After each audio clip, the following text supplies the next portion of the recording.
Hey everyone, Alan here from the Wild Rift team. We're back once again with your introduction to the latest patch. For this episode, we'll be taking a deep look into 2022, including our upcoming priorities as a team and what you can expect from us this year. Let's dive right into the state of the game. We believe we've made some good progress over the past few patches, with game balance and champion balance in a decent place, and stability and latency improving for many of you.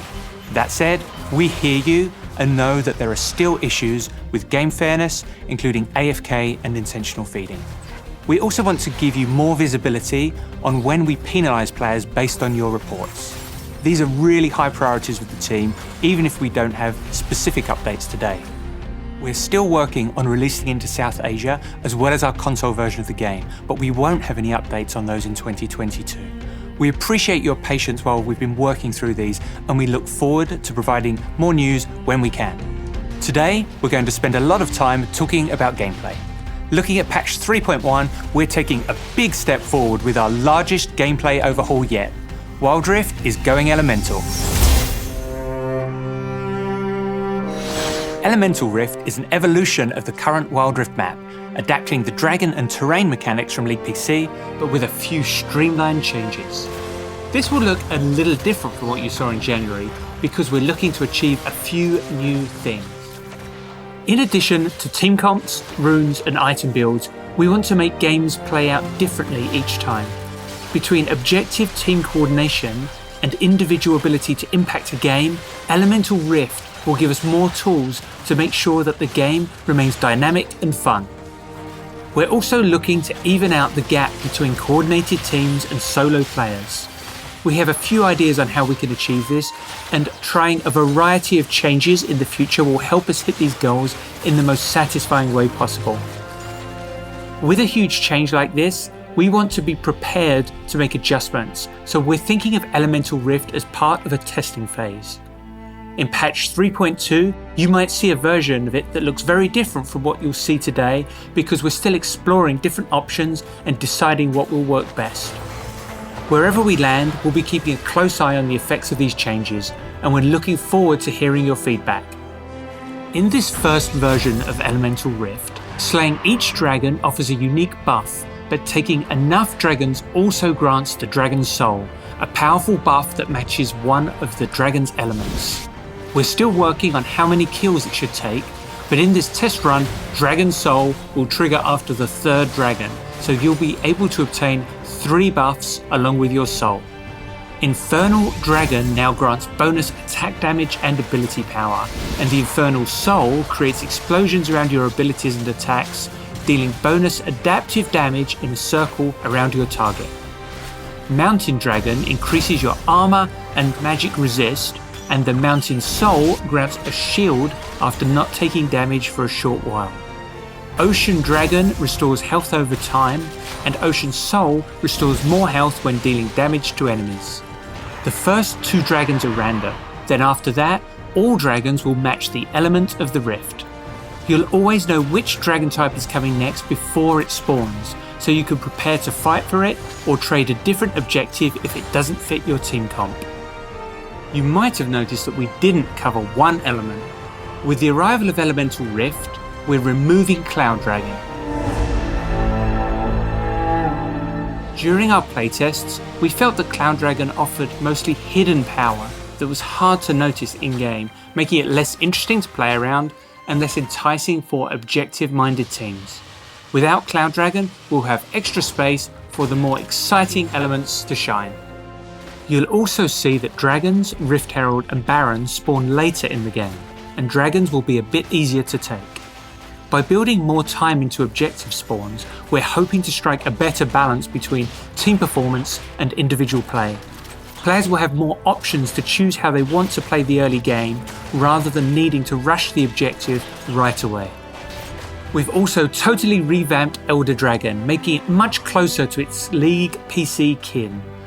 After the Dragon Soul has been taken by a team, Elder Dragons will be up for grabs, offering a game-ending true damage burn effect and executing enemies when they drop to low health. If your team picks up Elder, it's time to fight. After the second dragon is slain in each game, the map terrain changes significantly, offering new gameplay opportunities that match the third dragon's element. The Infernal Rift burns away brush and opens new pathways to red and blue buff. This can offer an advantage to the winning team for deep warding and aggressive invades, but also means the path back to your base is much shorter. The Mountain Rift forges new terrain in the jungle, as well as a defensive wall in the front of the Dragon Pit. This rift offers new flanking routes and ways to force your opponents into a bottleneck for an AoE explosion. The Ocean Rift spawns more brush across the map with bumper crops of honeyfruit. Use the brushes for surprise ambushes, or just put on some rainy lo-fi beats and heal up for the next fight. Whether you're hopeful or nostalgic, we know there are many gameplay elements that players love about this map, and we aspire to keep the spirit of the Rift true for Wild Rift players. However, we're also hoping to address some of the gameplay pain points you may have encountered.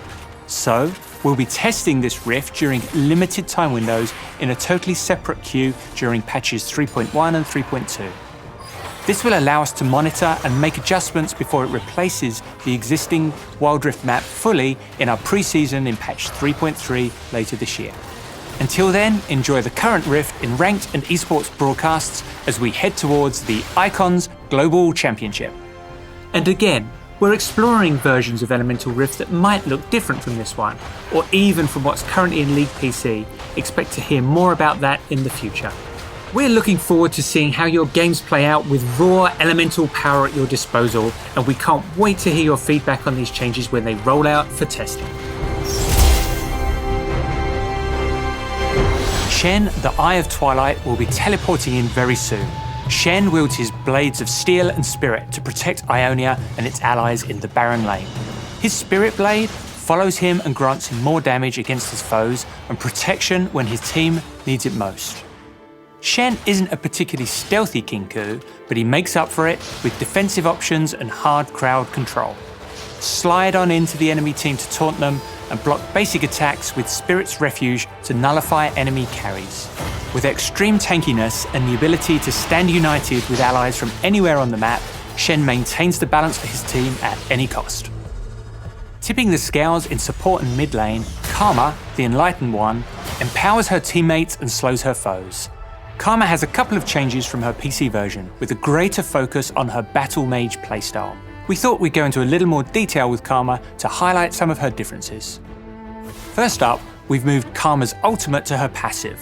Every spell Karma casts, she gains a stack of mantra, and at 3 stacks, her next ability is empowered.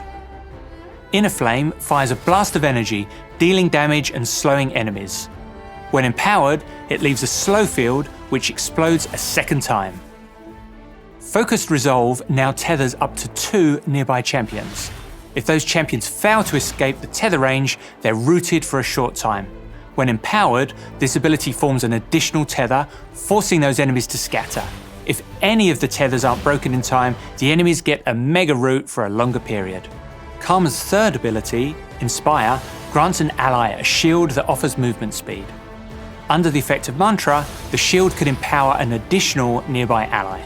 Finally, Karma's brand new ultimate, Transcendent Embrace, forms a ring of spirit energy, dealing damage, slowing and knocking enemies into the center if they're caught on the edge.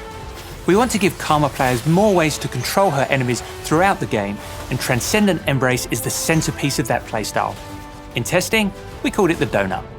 While this year is starting off a little quieter, we're going to ramp up the amount of champs later in 2022, and we wanted to give you a small taste of who you can expect. This year, we've started with Peace, Harmony, and Fluffy Cats. But 2022 is the year of the Edgelord. Later this year, we'll be revisiting some battle-scarred locations in Runeterra. Next up, we're heading to Zorn, Bilgewater, and Noxus. Nothing personal, kid. We'll see you there. Our mission this year for gameplay is to make games more satisfying and motivating to play, so we're focusing on competition, social play, skill and challenge. That sounds pretty broad, but giving you more freedom and skill expression in your games is a huge part of that effort. And of course, keeping the game balanced is a top priority too.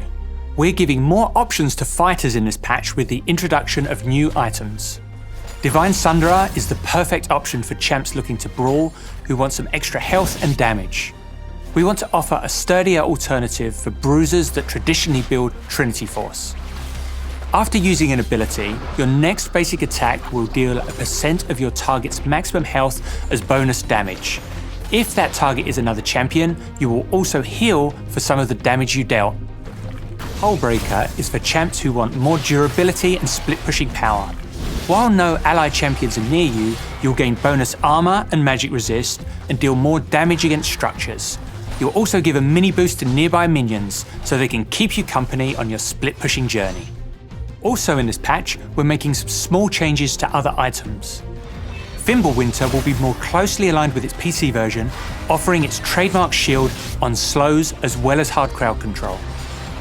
Death's Stance is becoming an AD and armor item, as we felt that there were too many unimpactful choices offered by the AD and health items in Wild Rift. Fulfilling its original intended purpose, we're reworking Solari Charge Blaze passive to make it more appealing to monks. Hextech Mega Drive is getting a significant buff for champions that can pull off several stuns at once, like Morgana or Alistar. Pulling off the perfect CC chain could mean you get to cast your active item multiple times in a fight. In addition to a whole host of items, we wanted to take a close look at the support role. We know supports have needed more love for a while, so in this update, we're rebalancing support summoner spells to give players more active options in the laning phase and in teamfights. First, we're strengthening the initial slow on exhaust to give more offensive and defensive options. Heal will now grant more health to the healed ally and less to the user. And Ignite is retuned to be more effective in the early game and weaker in the late game. One idea we're thinking about for 2022 is theming our major patches to address specific game balance or systemic changes. Next patch, we're hoping to have some updates on map vision, and we're also looking at the impact of our current rune set. Which system should we look at next? Leave us some suggestions in the comments. The next season of Ranked will soon be underway, and that means there's a new glorious skin up for grabs. Just make sure she doesn't grab you first. With the start of the new year of Ranked, we're giving the glorious theme a makeover. Glorious Crimson Evelyn is your skin reward for this season. The best is, don't let her flop. Starting with Evelyn, you can also grab what we're calling a weapon augment for glorious skins in the Ranked store to serve even harder. This visual update empowers the Chosen Champ's source of power to recognise your commitment to the climb. With our explorations coming to an end, many mysteries are still left unsolved. Thankfully, we've hired some private expertise, as psychic detective Senna is on the case and making her debut in this wild past, just in time to help us get to the bottom of this mind-bending world. In Champ Select, if you're in the jungle, you'll now automatically be assigned Smite. This way, you won't face final boss level 1 red buff if you accidentally switched away. We're introducing the News tab. Patch notes, game news, community events, esports and videos are now easily accessible through the app. As we mentioned in January, we're going to be running more events this year with less downtime between each one. But part of that is going to be varying the types of events we run and experimenting with different ways to play.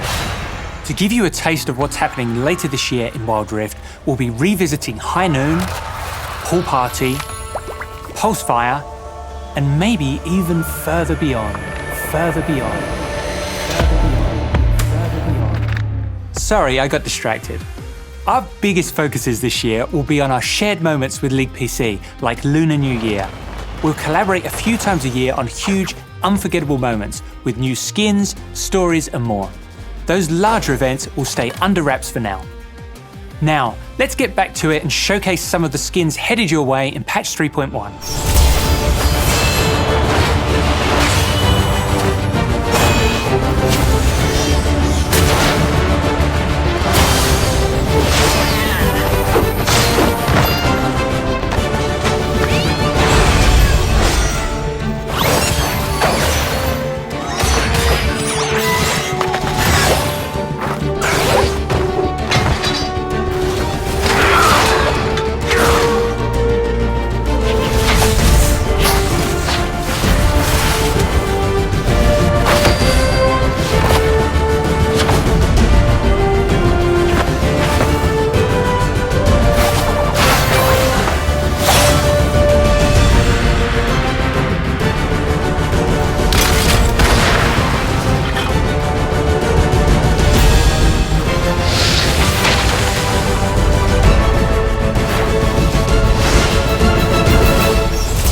be back in May with more updates and announcements. We wish you good luck on your climb, harness the power of dragons, and get ready to defend Runeterra's connection to the spirit realm. Thanks everyone, and we'll see you on the Rift.